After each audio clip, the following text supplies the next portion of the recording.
Pasión de millones. Pasión de millones. Deportes Business Club. Estrategia, gestión, liderazgo, innovación, negocios. nmmiami.com presenta Podcast Deportes Business Club con Mario López Escalona.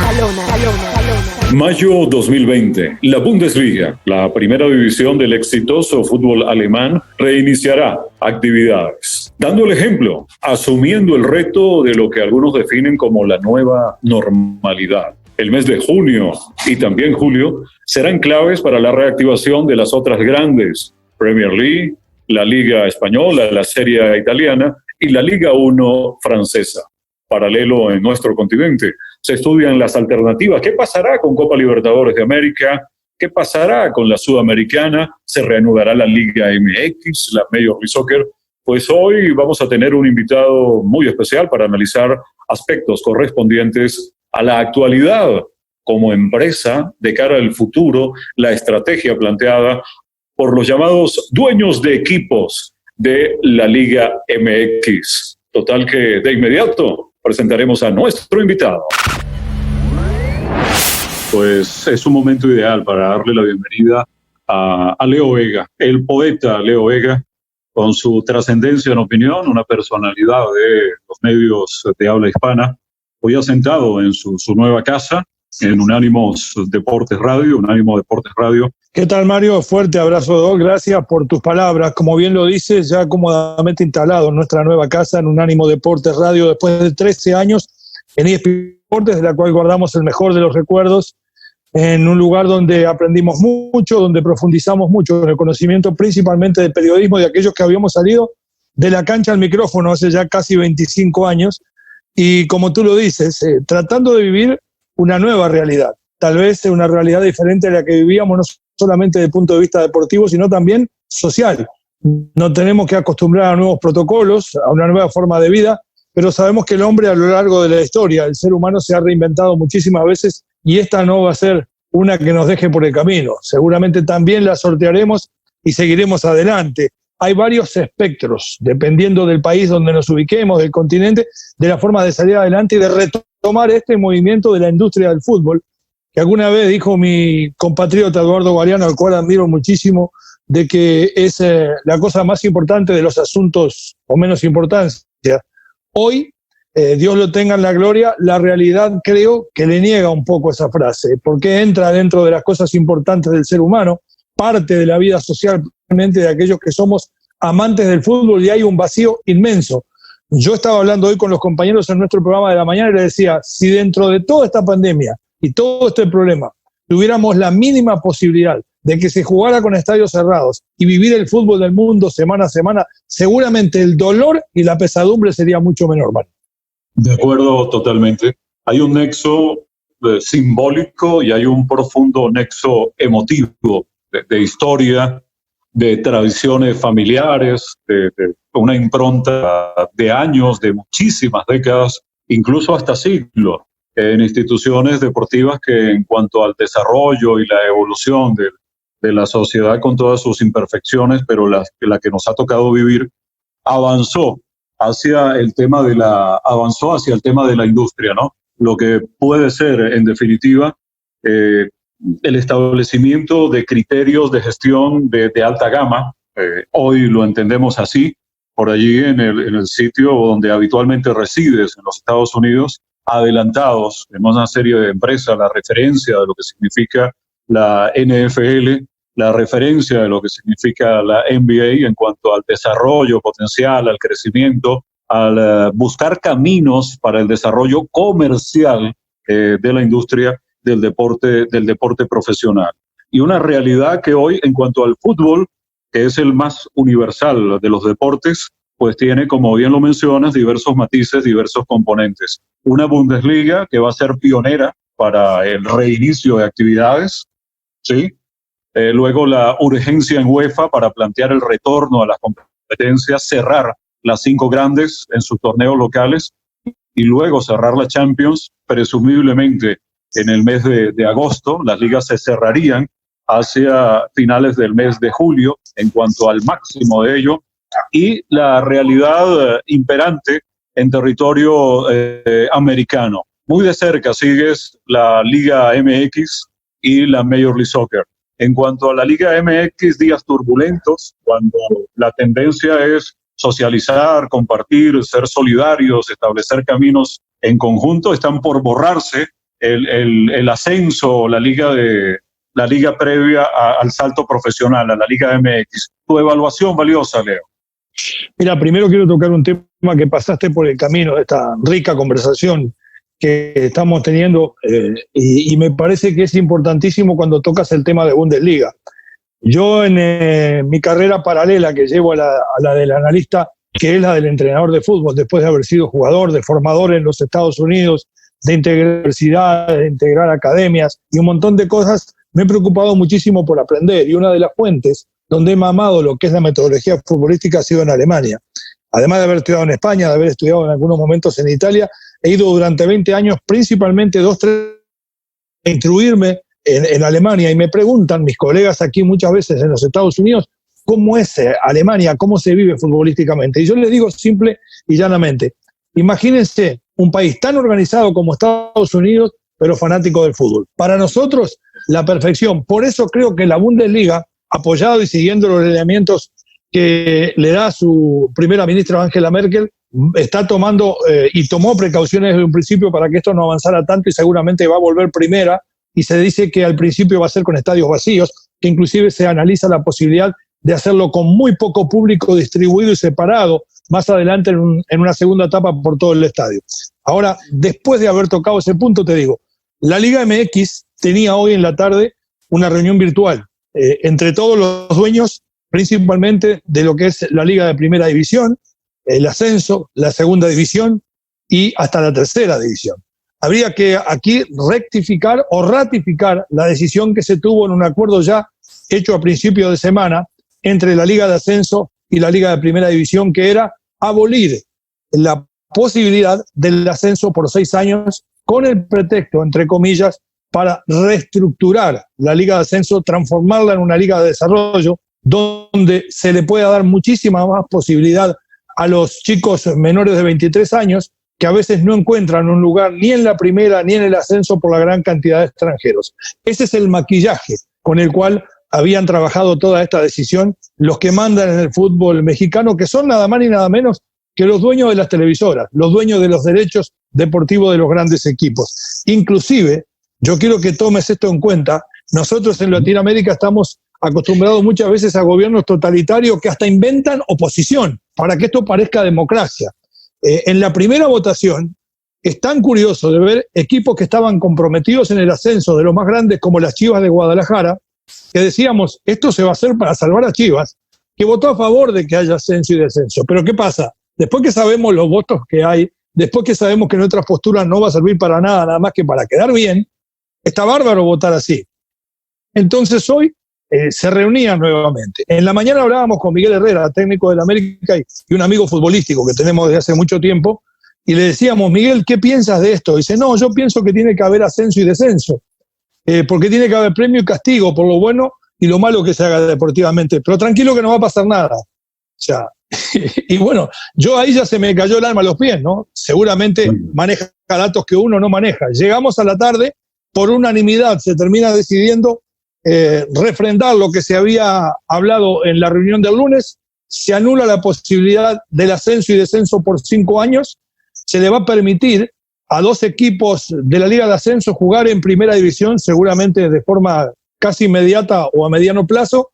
Estos serían el Celaya y el Atlante, 2 equipos de gran arraigo. Tú bien sabes que el Atlante por muchos años jugó en la Primera División y era local en el Estadio Azteca. Sí, y aquí viene, claro, aquí viene por donde entran los potros. ¿Qué sucede? Hace muchísimos años se vendieron butacas en el Estadio Azteca para gente que tenía el derecho de ir a cada partido que jugaran de local. 3 equipos capitalinos. Bien lo sabes que hace mucho no juega el Atlante en el Estadio Azteca, que tampoco está en Primera División, que Cruz Azul jugó por mucho tiempo en su Estadio Azul y el único que jugaba era el América. Entonces hay un problema comercial por ese lado que había que solucionar. Pero además, aquí viene la solución a la que llegaron y la razón verdadera por la cual esto se decidió. Las franquicias de primera división tienen un valor impresionantemente diferente a las del ascenso. Pero ¿a dónde apunta todo esto? Ayer nos daba pistas el señor Dennis Teclos, que es el presidente de Los Ángeles Galaxy. Se quiere proteger a los equipos de primera división, a la inversión, porque es muy difícil multiplicar el valor como lo quieren hacer por 5 o por 10 de una franquicia de primera división, si tú tienes el riesgo cada año de perder esa franquicia y que valga 10 veces menos. Entonces, subimos a 2 que tienen arraigo, cerramos la puerta, en 2 o 3 años nuestra franquicia llega a valer lo que vale de la MLS, que son unos $250 millones cada franquicia, armamos una liga única y tenemos el super negocio. El ascenso desaparece, los que invirtieron ahí se terminan embromando y tú me dirás, ¿y entonces por qué no protestan? Porque se le va a tapar la boca con dinero como ya se hizo. Hay una cantidad importante. Segregando esa amplia información muy valiosa que nos planteas, Leo, desde el punto de vista organizativo, el modelo de gestión en la Liga MX pareciera avanzar hacia un formato de negocios o de estructura similar a lo que es la Major League Soccer o lo que es la NBA, ¿no? Sistemas directos, un club exclusivo de propietarios, o como bien lo han llamado históricamente ellos, los dueños de equipos que se sientan en su asamblea a decidir cosas. Se han borrado la estructura del ascenso, significa que hoy en día hay muchos más desempleados en diversos ámbitos en territorio mexicano. Correcto, pero te voy a decir, tú comparas y ahí vamos a encontrar la diferencia. Va a ser una estructura idéntica a la que tiene hoy el fútbol de los Estados Unidos. Una liga privilegiada, donde las franquicias van a valer un montón de dinero, una liga de desarrollo como es aquí la A-League, con chicos de 23 años y tal vez lleguen a permitir, si negocian bien algunos mayores, donde no va a haber ascenso y descenso. Y está perfecto. Si ustedes lo quieren ver del punto de vista del negocio, es una organización perfecta porque lo que trae es una forma de multiplicar el valor de las franquicias. Pero acá está la diferencia con la que obramos. En los Estados Unidos, como también se caracteriza como país, llegaron a un acuerdo en un Estado de Derecho. En México, como lamentablemente acostumbramos muchas veces en los países de Latinoamérica, se hizo por imposición. Es prácticamente por un lado una trampa, por el otro un soborno. No fue hecho de una manera decente. Llegar a las mismas estructuras es muy bueno, pero los medios es demasiado importante como para obviarlos. Eso es lo que te quería decir. Totalmente, y queda clarísimo el análisis, Leo. Hay una estructura social, hay un tejido del fútbol aficionado, del fútbol previo a la división elite que pareciera los nuevos genios de la mercadotecnia, de las estrategias, de la expansión de propiedades, parecieran olvidar, y es esa estructura en todas las fuerzas básicas o todas las categorías menores en Latinoamérica, en México, en una estructura que es muy rica y que genera una serie de valores, de sentimiento de pertenencia y posibilidades de ingresos económicos y, ¿por qué no?, de perfilar sueños. Veamos un ejemplo con el contexto amplio de Latinoamérica. Existía en una Copa Libertadores de América, en alguna Copa Sudamericana, hace 10 años atrás, algún Atlético Paranaense o algún Independiente del Valle. No existían. Hoy existen, se han consolidado, son proyectos interesantes de la mano de empresarios o de visiones de gestión con conocimientos, con estructuras reales para las necesidades de la industria hoy en día, y son ejemplos interesantes para la vida misma, ¿eh? de crecer, de consolidar, de hacer realidad un sueño. Eso lo están cortando de raíz. Correcto, y además tocabas un tema muy importante, lo hablábamos con Gonzalo Pineda el otro día, que trabaja para Seattle Sanders como asistente de entrenador, jugó en las Chivas, en las selecciones, un hombre que estuvo dentro de la gente que fundó la asociación de jugador, que hizo poco, pero hizo mucho más de lo que hacían las anteriores, de la cantidad de gente que va a quedar sin trabajo. Hablamos que aproximadamente entre 250 y 300 jugadores profesionales no van a tener dónde jugar. Y hoy el señor Enrique Bonilla, ante los requerimientos de una cadena en los Estados Unidos, de Fox Deportes, de qué se podía hacer con esos jugadores, tuvo la brillante idea de explicar que para que no se queden sin trabajo, y bueno, se podían ir a jugar, por ejemplo, a ligas como la de Panamá, que es más fácil jugar. O sea, está expulsando su propio talento cuando dice que quiere encontrar un lugar para terminar de desarrollarlo y devolverlo a primera división. Es tan pobre desde el punto de vista deportivo, tan insostenible desde el punto de vista corporacional, si uno conoce cómo se maneja el fútbol hoy, de verdad, que da pena, que da tristeza. Pero no son solamente los 250 o 300 jugadores. Lo hablábamos el otro día también con el potro Raúl Gutiérrez, campeón del mundo con las selecciones mexicanas sub-17, y decía, es un problema social. ¿Cuántas ciudades tenían miles de personas que vivían alrededor de cada equipo? Pero además, hoteles, restaurantes, montones de cosas, agencias de viajes, pero además el sentido de pertenencia. Usted le sacó el sentimiento a gente en Oaxaca que daba la vida por alebrijes, que metía 5 o 10 mil personas en un estadio y que se pasaba el año esperando cuando llegara un partido de Copa MX para enfrentar a la América o para ascender a primera. Hoy también desaparece la Copa MX porque no hay con quién jugarla. Ahora van de espaldas a la realidad, van de espaldas a un sentimiento popular. Imagino que surgirán algunas voces de protesta, quizás alguna pueda encontrar un asidero legal.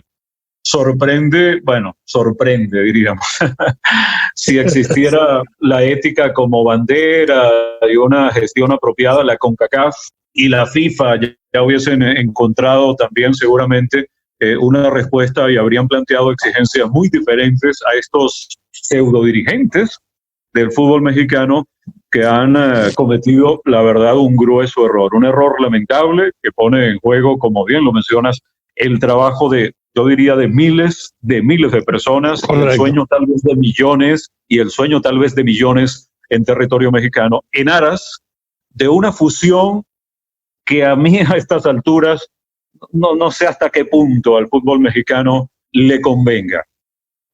Te lo voy a explicar desde el punto de vista de la fusión, si le conviene o no, pero quiero además entrar por otro lado, ¿no? Por el lado social y por todo el problema que esto genera. Hablamos de la cantidad de gente que se queda sin trabajo, hablamos de una nueva fusión con una liga que va a ser realmente impresionante. Pero, ¿cuál es el problema? El problema es que la FIFA, como tú dices, o la CONCACAF, que deberían de intervenir, ponen el grito en el cielo y te cierran el fútbol de un país y se mete el gobierno. Ahora, si los poderosos, que se disfrazan de dirigentes de fútbol, pero que también siguen intereses económicos que son los mismos los que manejan el país, cuidado, sí. Ahí no pasa nada, porque es al estilo FIFA, es todo velado, es fingir una cosa para hacer otra, es fingir que estamos al servicio de muchos para estar al servicio de pocos. Ese es el problema. Ahora, conocido todo esto, porque hay que desnudar las verdades, porque gracias a Dios nosotros trabajamos en un lugar donde no tenemos compromiso ni nos mandan a callar la boca, ni opinar a favor o en contra de nadie. Tenemos total libertad para expresarnos. Hay que decirnos que cuando llegue el momento de la fusión de una liga, que yo ya la he empezado a carburar anoche después de escuchar a Denis Teclós, de cómo se puede organizar. Mira, en la Liga MX van a subir 2 equipos ya. En la Liga de la MLS van a venir 2 equipos de expansión muy pronto, tanto como el próximo año. Aquí se va a quedar 20 aportaría la Liga MX. Y claro, y 28 la MLS. Quedarían 48. ¿Cómo se haría esto? Como se hace el béisbol. Se divide realmente por conferencias. Habrían 4 seguramente. Noreste, noroeste, sureste y suroeste. Entonces ahí quedarían divididos en 12, seguramente por cercanías geográficas para minorar los costos. Y de ahí, esto es en mi cabeza ya metido en la dirigencia, se sacarían campeones y vicecampeones y se haría una liguilla como se hace dentro del fútbol mexicano y habrían 8 en la liguilla. Te voy a decir una cosa, a la MLS le sirve un montón deportivamente porque todavía, que es una liga que aporta mucho e invierte mucho en delanteros, trabaja muy poco en comprar buenos defensores o porteros, se vería obligado a mejorar. Y económicamente, ¿eh? Definitivamente es un gran beneficio para la MLS que nunca va a perder económicamente, pero sería mucho mayor todavía el beneficio económico para estos dueños de la Liga Mexicana porque su franquicia valdría mucho más. Las entradas por sponsors de los Estados Unidos serían mucho más millonarias de las que cobran hoy y tienen la puerta cerrada y aquí no pasa nada. Pero ¿qué es lo que sucede? El problema es que todos esos equipos que no le importa pelear por el campeonato y que van en la cómoda haciendo la plancha, van a invertir mucho menos, no le van a ganar a nadie y van a ganar mucho más. Entonces eso es una estafa al público, es una estafa a lo que es realmente el sentimiento futbolístico de un pueblo. Eso es como un negocio, es un negocio el fútbol, sí. Pero que está bien que sea una gran industria, sí, pero sí. Ya saltarse la barda, ¿no?, de lo moral, de lo ético, de lo histórico, en aras de que funcione allí el ingreso económico. Y del sentimiento de la gente. La gente, hay un comercial que siempre veo, sí.